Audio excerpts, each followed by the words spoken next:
Good morning all students and friends and subscribers. आज अपने एक टॉपिक लेते हैं कंपनी। काफ़ी लेंदी और काफ़ी लंबा टॉपिक है, तो इसको छोटे छोटे टुकड़ों में डिवाइड करके अपने इसको समझेंगे। लेकिन सबसे फ्रूटफुल और सबसे ज़्यादा काम आने वाला टॉपिक हमारा है कंपनी, जो कि आपके सिर्फ 12th नहीं, इन फ्यूचर भी बहुत ज़्यादा काम आएगा। यानी कि आप हर क्लास में, चाहे वो first year, second year, final year, CA, CPT, किसी में भी जाएंगे, लेकिन ये टॉपिक आपके साथ रहेगा। इसके प्रैक्टिकल प्लस इसकी थ्योरी बहुत ज्यादा काम आती है। 12th के एग्जाम में भी, आगे भी इसकी थ्योरी जो है वो हर क्वेश्चन जो है एक दूसरे से रिलेटेड चलता है। तो देखते हैं इसको, देखो थोड़ा सा। पहला, कंपनी। क्या होता है कंपनी? जैसे हमने साझेदारी कहा था, साझेदारी क्या होता है? दो या दो से अधिक व्यक्ति मिलते हैं और एक बिजनेस स्टार्ट कर लेते हैं। लेकिन कंपनी क्या होता है? कंपनी वैसे अगर बात की जाए तो दो शब्दों से मिलकर बना होता है कंपनी को, कम और पैनी। पहले इसका वर्ड ये था कम और पैनी का, कि कम का मतलब होता था साथ साथ और पैनी का अर्थ होता था रोटी। तो साथ साथ खाना खाना और खाना खाते समय अपने बिजनेस की बात करना, इसी से प्रादुर्भाव हुआ कंपनी का। लेकिन अब इसका अर्थ जो है वो चेंज हो गया। कंपनी का बात करते हैं पहले अधिनियम की। तो कंपनी का जो अधिनियम था वो पहले लगता था 1956, यानी कंपनी अधिनियम 1956। लेकिन इसमें काफी सुधार करने के बाद अभी जो लेटेस्ट जो आया है वो है आपकी बुक्स के अकॉर्डिंग कंपनी अधिनियम 2013। ऐसे तो 2014 भी है, लेकिन आपकी बुक्स के अकॉर्डिंग कंपनी को जो दिखाया हुआ है वो दिखाया हुआ है कंपनी अधिनियम 2013 में। और इसी कंपनी अधिनियम 2013 की धारा 2, उसकी उपधारा 20 में कंपनी को परिभाषित किया हुआ है। तो परिभाषा क्या लिखी हुई है उसमें? कंपनी की परिभाषा लिखी हुई है कि कंपनी से आशय एक ऐसी कंपनी से है जिसका समामेलन या तो कंपनी अधिनियम 2013 जो अभी चल रहा है इसमें समामेलन होना चाहिए, या इससे पूर्व के किसी भी अधिनियम, इससे पूर्व का अधिनियम, वैसे तो सबसे पुराना अधिनियम तो इसका कौन सा है? 1956, या इसके पूर्व के किसी भी अधिनियम में इसका समामेलन होना चाहिए। तो इसकी डेफिनेशन वापस करते हैं। देखो इसकी डेफिनेशन साफ साफ ये लिखी हुई है, कंपनी से आशय एक ऐसी समामेलित कंपनी से है जिसका समामेलन कंपनी अधिनियम 2013 अर्थात इसके पूर्व के किसी भी अधिनियम के अंतर्गत हुआ हो। यानी कि समामेलन होना जरूरी है। समामेलन चाहे इसमें हो चाहे इससे पहले के किसी भी अधिनियम में क्यों ना हो। तो ये था इसका अर्थ और परिभाषा। अब बात करते हैं कि जैसे इसकी विशेषताओं के बारे में। तो विशेषताओं की बात करें तो विशेषताओं में देखिए, पहला, अदृश्य और कृत्रिम व्यक्ति, यानी इनटेंजिबल और फिक्टिशियस पर्सन। इसका मतलब जैसे अपने बात करते हैं कि कंपनी का खुद का कोई भी अस्तित्व नहीं है, यानी कि कंपनी को आप छू नहीं सकते, कंपनी को आप देख नहीं सकते, आप केवल कंपनी को महसूस कर सकते हैं कि हाँ XYZ एक कंपनी है। तो कंपनी क्या है? एक अदृश्य और कृत्रिम व्यक्ति है। कंपनी क्या है? एक अदृश्य और कृत्रिम व्यक्ति है। दूसरी इसकी विशेषताएं बात करते हैं, सदस्यों से पृथक अस्तित्व। जब हमने पार्टनरशिप का पढ़ा था तब हमने पढ़ा था कि साझेदारी का सदस्यों यानी साझेदारों से पृथक अस्तित्व नहीं होता है।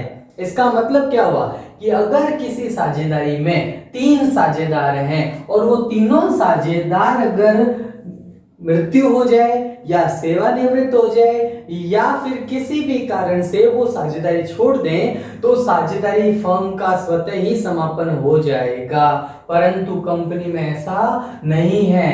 कंपनी के अगर सदस्य कंपनी को छोड़ भी दें तो कंपनी यथावत रूप से अपना कार्य कर सकती है। अर्थात कंपनी का सदस्यों से कोई लेना देना नहीं है। अर्थात सदस्य है तो भी कंपनी चल रही है, और सदस्य अगर चले जाते हैं या नया सदस्य आ जाता है तो भी उससे कंपनी के अस्तित्व पर कोई भी प्रभाव नहीं पड़ेगा। तीसरा आता है प्रबल, यानी अब कंपनी तो खुल गई, अब इसका मैनेजमेंट कौन करेंगे? तो इसके जो रियल ऑनर होते हैं, जिनको हम आगे भी समझाएंगे आपको, जिनको बोला जाता है अंशधारी यानी शेयर होल्डर। शेयर होल्डर जो होते हैं वो कंपनी के क्या होते हैं? मालिक। अब ये शेयर होल्डर क्या करेंगे? अपने यहाँ पर प्रबंध के लिए सदस्यों की नियुक्ति करेंगे। जैसे एक्स को कर दिया, ए को कर दिया, बी को कर दिया, सी को। अब ये जो सदस्य है ना, इनकी नियुक्ति किसने की थी? अंशधारियों ने इनकी नियुक्ति की। और अब ये चारों मिलकर कंपनी का क्या करेंगे? मैनेजमेंट करेंगे। तो शेयर होल्डर खुद कभी भी मैनेजमेंट नहीं करते हैं। मैनेजमेंट कौन करेगा? अंशधारियों द्वारा नियुक्त सदस्य क्या करते हैं? कंपनी का प्रबंध करते हैं। चौथा पॉइंट इसकी सार्वमुद्रा, जिसको कॉमन सील बोला जाता है। कॉमन सील का मतलब अगर मान के चले तो मोहर भी बोल सकते हैं। जैसे कंपनी का अगर कोई भी कार्य किया जाएगा तो वो अपनी इस सार्वमुद्रा यानी जो सभी के लिए एक जैसी हो, यानी कॉमन सील के थ्रू ही किया जाएगा। अगला आता है अंशों का हस्तांतरण। अब आगे समझाएंगे आपको कंपनियों के प्रकार। अभी केवल इतना ध्यान रखना है कि दो कंपनियां जैसे होती है, एक होती है सार्वजनिक कंपनी, एक होती है निजी कंपनी। तो निजी कंपनी के अंशों का हस्तांतरण कभी भी संभव नहीं हो सकता, लेकिन सार्वजनिक कंपनी के अंशों का हस्तांतरण हो सकता है। तो हम यहाँ पर क्या लिख सकते हैं? एक निजी कंपनी के अंशों का हस्तांतरण नहीं कर सकता या अंशों के हस्तांतरण पर प्रतिबंध होता है। फिर आता है समामेलन। अभी हमने बात की थी कि कंपनी क्या है? एक समामेलित संस्था है, जिसका समामेलन किसके अधीन होना चाहिए? कंपनी अधिनियम 2013 के अनुसार। यही इसकी विशेषता बन गई। अब बात करते हैं दायित्व। दायित्व कभी भी सदस्यों का नहीं होता है। किसका होता है? शेयर होल्डर का, क्योंकि यही मालिक होते हैं। लाभ और हानि इनको ही क्या करना है? हानि होगी तो वहन करेंगे, लाभ होंगे तो ग्रहण कर लेंगे। अब बात करते हैं हानि की मात्रा अगर ज्यादा हो तो इनका दायित्व कहां तक सीमित रहेगा? तो एक अंशों द्वारा सीमित दायित्व वाली कंपनी में, किसमें? अंशों द्वारा सीमित दायित्व वाली कंपनी में एक अंशधारी का दायित्व केवल उसके द्वारा धारित किए गए यानी कि लिए गए अंशों तक ही रहता है। अर्थात कंपनी का समापन हो और कंपनी के दायित्व बहुत ज्यादा हो कि कंपनी की संपत्तियां इसको चुकाने में असमर्थ रहे, तो एक सीमित दायित्व वाली कंपनी जो अंशों द्वारा सीमित है उसमें पैसे कहां तक डूबने की संभावना रहेगी? जितने शेयर होल्डर के पास है। जैसे मान लिया राम के पास एक कंपनी के 20,000 अंशों के शेयर है, 20,000 रुपए के शेयर हैं। तो अब राम का दायित्व केवल इसके द्वारा लिए गए अंशों तक ही सीमित रहेगा। अर्थात राम की निजी संपत्ति का प्रयोग कंपनी के दायित्वों को चुकाने के लिए नहीं किया जा सकता। फिर से देखो, अब इसमें अगर कोई भी आपको कोई डाउट है तो आप उसको देखिए और फिर से इस पर चर्चा करेंगे हम लोग। आगे जैसे जैसे आएगा वैसे वैसे फिर से इस पर चर्चा होती रहेगी हमारी। अभी तक में कोई भी डाउट हो तो आप उसको बताइए। देखते हैं कंपनी का नेक्स्ट टॉपिक, कंपनी का वर्गीकरण या क्लासिफिकेशन ऑफ कंपनी। के कंपनी कितने प्रकार की होती है? अब बुक्स में कहीं कहीं कोई टाइप्स नहीं दे रखा होता है, किसी में होता है किसी में नहीं है, इसलिए क्या है अपने इसको थोड़ा सा देखते हैं, हो सकता है आपकी बुक में थोड़ा चेंज हो। तो देखिए सबसे पहला आता है दायित्व के आधार पर यानी एज पर लायबिलिटी। दूसरा आता है स्वामित्व के आधार पर एज पर ऑनरशिप या इक्विटी। फिर आता है तीसरा अंशों के हस्तांतरण के आधार पर as per transfer of shares. तो इसमें देखिए सबसे पहले आता है दायित्व के आधार पर यानी एज पर लायबिलिटी। तो विशेष ध्यान रखना दो प्रकार की होती है लायबिलिटी के आधार पर। अब क्वेश्चन में छोटा क्वेश्चन कभी कभी ऐसा पूछ लेता है कि दायित्व के आधार पर कंपनियों के प्रकारों के नाम लिखिए केवल। तो दो प्रकार के होते हैं, सीमित दायित्व वाली कंपनी और असीमित दायित्व वाली कंपनी। अब बात करते हैं सीमित दायित्व वाली कंपनी में खुद में दो प्रकार है। कौन कौन सा? एक अंशों द्वारा सीमित और एक गारंटी द्वारा सीमित। तो विशेष ध्यान रखना इसमें क्या, मैंने आपको जब विशेषताएं करवाई थी तब आपको एक लाइन बोली थी कि अंशों द्वारा सीमित दायित्व कंपनी में अंशधारियों या सदस्यों का दायित्व उनके द्वारा धारित अंशों के अंकित मूल्य तक रहता है। अर्थात कंपनी के दायित्व चुकाने के लिए इनको केवल कहां तक देना है, इनके द्वारा धारित अंशों के अंकित मूल्य तक। एग्जाम्पल लिया था हमने वहां पर राम का, राम के पास अगर 20,000 अंश हैं 20,000 रुपए के, तो राम का दायित्व केवल कितने तक रहेगा, 20,000 तक। अब मान लो राम ने 20,000 रुपए के अंश खरीदे हुए हैं या ग्रहण किए हुए हैं, इसमें से राम ने 12,000 का भुगतान कर दिया, तो अब कंपनी उससे और कितने रुपए मांग सकती है, 8,000 रुपए। तो राम का मैक्सिमम यानी कि अधिकतम दायित्व कितना हो सकता है, 20,000। इसे हम क्या कहते हैं, अंशों द्वारा सीमित दायित्व वाली कंपनी। अब दूसरा बात करते हैं गारंटी द्वारा सीमित। ऐसी कंपनी जिसमें अंशधारी या सदस्य का दायित्व उसके द्वारा दी गई गारंटी तक सीमित रहता है। अब शेयर्स का कोई लेना देना नहीं है, शेयर्स चाहे इसके पास में 500 रुपए के ही हैं, लेकिन इसने गारंटी दी हुई है 20,000 या 30,000 तक की, तो इसका मतलब इसका दायित्व भी कहां तक रहेगा, 500 तक नहीं रहेगा, इसका दायित्व 30,000 रुपए तक रहेगा।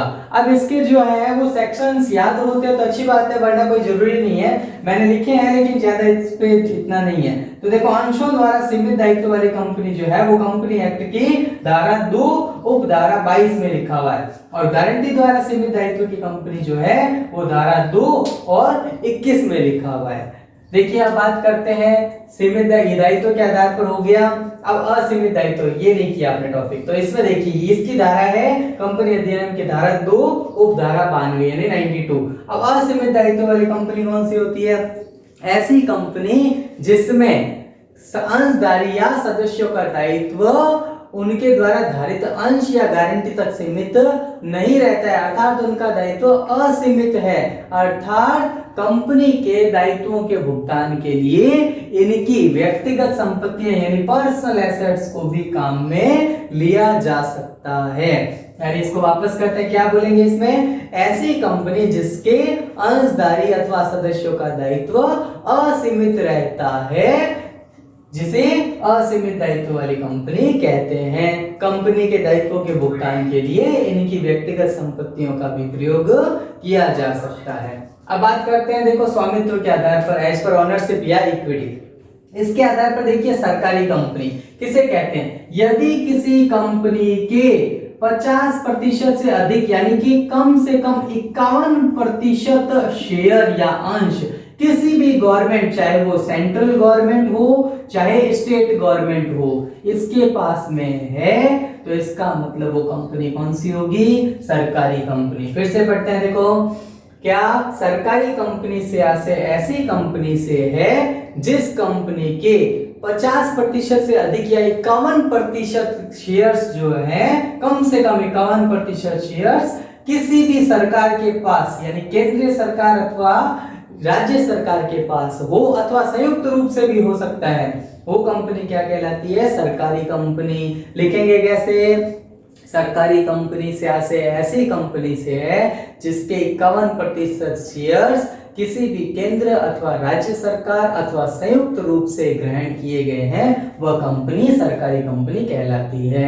अब आता है गैर सरकारी कंपनी, ऐसी कंपनी जिसके 51% से अधिक या 51% शेयर निजी हाथों में मतलब प्राइवेट, गवर्नमेंट के पास नहीं है, तो वो कंपनी कौन सी कहलाती है, गैर सरकारी। इसको हम निजी कंपनी के रूप में भी जाना जा सकता है। अब बात करते हैं सूत्रधारी और सहायक कंपनी, इसको हम बोलते हैं सब्सिडियरी और होल्डिंग कंपनी। सब्सिडियरी और होल्डिंग, तो होल्डिंग सूत्रधारी होती है और सब्सिडियरी होती है उसकी सहायक कंपनी। इसको पढ़ेंगे कैसे, तो इसको देखो अपने को इस तरह से देखना है कि यदि किसी कंपनी के, मान लो 2 कंपनियां हैं, एक कंपनी है X और एक कंपनी है Y। अब X कंपनी के जितने भी शेयर्स हैं उसके 51% हिस्सा अगर Y ने खरीद लिया, X कंपनी के शेयर थे वो खरीदे किसने हैं, Y ने। कितने खरीदे हैं, 50% से ऊपर होना चाहिए, यानी 51% से ऊपर कितने भी हो सकते हैं, 70, 80, 90 जितने भी हैं। तो अब इन कंपनियों में ये कंपनी हो जाएगी होल्डिंग यानी सूत्रधारी कंपनी, और ये कंपनी हो जाएगी इसकी सब्सिडियरी यानी सहायक कंपनी। क्या डेफिनेशन होगी?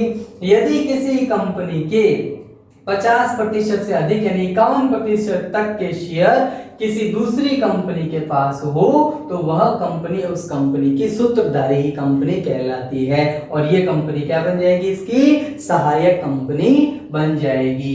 अब फिर से इसके एक्ट लिखे हुए देखो, सरकारी कंपनी किसमें लिखा हुआ है? धारा 2 उपधारा 45, और सूत्रधारी और सहायक कंपनी में सूत्रधारी कंपनी की डेफिनेशन तो कहां दी हुई है?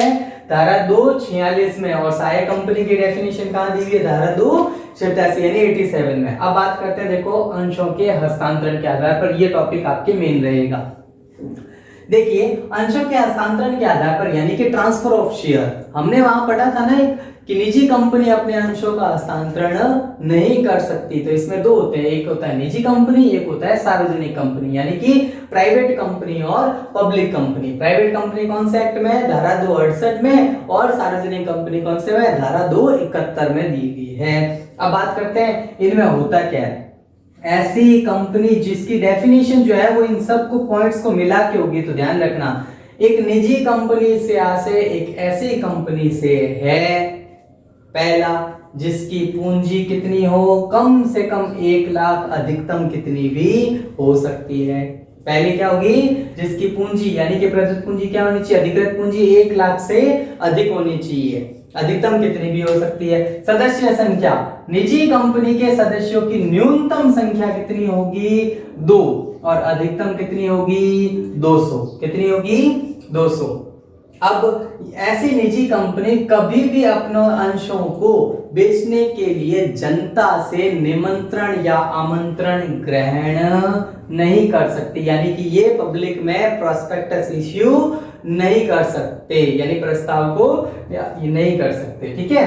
अंश हस्तांतरण, निजी कंपनी के शेयर जिसके पास हैं उसके पास ही रहते हैं, अर्थात अंशों के हस्तांतरण पर प्रतिबंध होता है, यानी कि निजी कंपनी के शेयर्स ट्रांसफर नहीं किए जा सकते। अब दूसरा आता है सार्वजनिक कंपनी से। तो सार्वजनिक कंपनी से आसे एक ऐसी कंपनी से है जो पहला निजी कंपनी नहीं है, दूसरा इसकी पूंजी जो है वो न्यूनतम कितनी होगी? 5 लाख, और अधिकतम की कोई सीमा नहीं है। अब इसकी सदस्य संख्या, सार्वजनिक कंपनी के सदस्यों की न्यूनतम संख्या होती है 7, और अधिकतम की कोई लिमिट नहीं है। फिर सार्वजनिक कंपनी अपने अंशों को जनता में निर्गमन के लिए प्रोस्पेक्टस या प्रस्ताव आमंत्रित कर सकती है, यानी इनविटेशन ले सकती है, और निजी कंपनी नहीं कर सकती है ऐसा, लेकिन सार्वजनिक कंपनी कर सकती है। फिर अंश हस्तांतरण, जैसे निजी कंपनी के अंश हस्तांतरण पर प्रतिबंध था, लेकिन सार्वजनिक कंपनी के अंश हस्तांतरण कर सकते हैं, अर्थात यदि शेयर्स एक्स के पास है तो वो अपने शेयर्स किसको ट्रांसफर कर सकता है? वाई या जेड किसी को भी ट्रांसफर कर सकता है। तो इसे कहते हैं अंशों का हस्तांतरण। ये हो गया आपका निजी कंपनी और सार्वजनिक कंपनी का टॉपिक। अब बात करते हैं इन्हीं में एक निजी कंपनी में एक नई कंपनी आई है, वो आई है देखो कंपनी अधिनियम 2013 के अंतर्गत एकल व्यक्ति कंपनी यानी ओपीसी, वन पर्सन कंपनी। कौन सी धारा में? धारा 262 में। क्या लिखा हुआ है? वन पर्सन कंपनी किसे कहते हैं? एकल स्वामित्व या एकल व्यक्ति कंपनी से आशय एक ऐसी कंपनी से है जिसमें सदस्य केवल और केवल कितने रहेंगे? एक ही रहेगा। इसमें 2 से अधिक होते हैं तो ये कौन से जाते हैं? निजी। इसमें केवल कितने रहेंगे? एक ही पर्सन रहेगा, यानी वन पर्सन कंपनी, यानी इसका सदस्य संख्या कितनी हो सकती है? 1, यानी न्यूनतम भी 1 और अधिकतम भी 1। और इस कंपनी के क्या हो जाएंगे? अगर ये 2 से ज्यादा चाहती है किसमें चला जाएगा? ये निजी कंपनी में। तो ये टाइप्स नहीं है, अलग से बताया हुआ है, एकल व्यक्ति कंपनी या वन पर्सन कंपनी। वैसे ही वन पर्सन होगा तो जैसे सोल प्रोप्राइटर यानी एकल स्वामित्व का व्यवसाय होता है तो उसका दायित्व क्या रहता है? स्वामी का अनलिमिटेड यानी कि असीमित। तो ऐसे एकल स्वामित्व एकल व्यक्ति कंपनी में भी इस एक सदस्य का दायित्व असीमित ही रहता है। अब ये हो गया हमारा कंपनी के प्रकार यानी कि क्लासिफिकेशन ऑफ कंपनी।